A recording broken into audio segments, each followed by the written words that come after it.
Le vrai Christ noir de l'Afrique ancestrale existe réellement, mais son histoire a été plagiée, modifiée et falsifiée dans chaque civilisation païenne qui ont consolidé à la fabrication des religions dites révélées, qui ont brouillé les pistes au sujet de la véracité de son histoire. Les élites religieuses, avec l'aide de leurs missionnaires esclavagistes, ont dérobé des copies bibliques des papyrus sacrés appartenant au peuple noir, la race sainte et élue qui est le peuple du Créateur unique.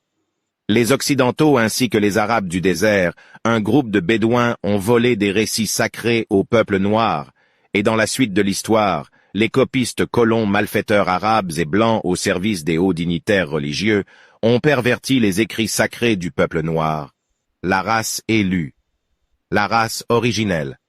Le peuple noir avait relaté dans des parchemins sacrés toute l'histoire de la création, ainsi que des faits concernant l'origine de l'homme, l'origine des espèces, l'origine des races de l'humanité, et de nombreux mystères concernant la vraie spiritualité authentique originelle, ainsi que de nombreux mystères à venir. Le vrai Christ est noir.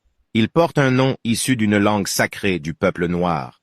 Le vrai Christ ne s'appelle pas Jésus, le nom Jésus est originaire d'une langue païenne. Le vrai Christ ne s'appelle pas Yeshua, Yeshua HaMashiach, ni Issa.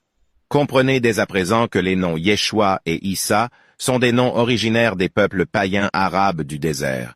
Le vrai Christ devait avoir un nom saint, un nom issu d'une langue pure et saine.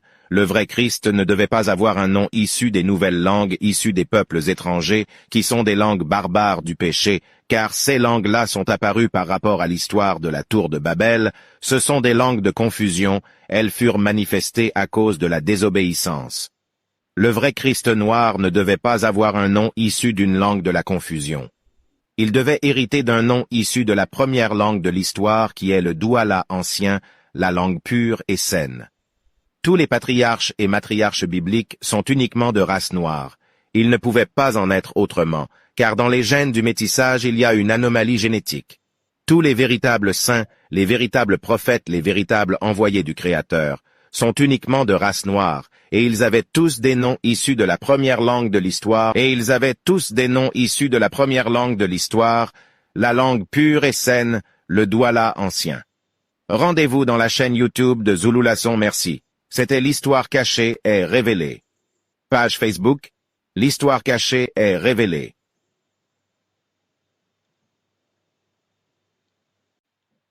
Le vrai Christ noir